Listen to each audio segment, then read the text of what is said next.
And how children are being recruited in the heart of Pakistan's cities for terrorist attacks abroad.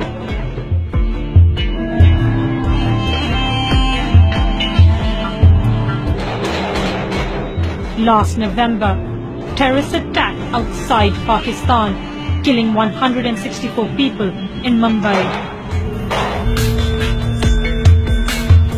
Terrorist attack outside Pakistan, killing 164 people in Mumbai.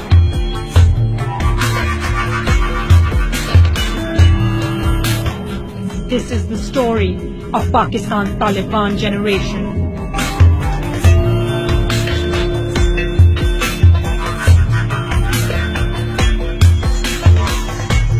The city is on high alert. The Taliban seem to be closing in, regularly attacking police convoys, kidnapping diplomats, shooting foreigners.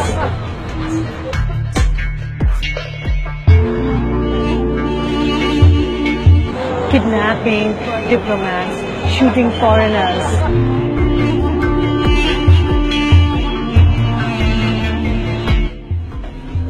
Two of the London bombers were trained here.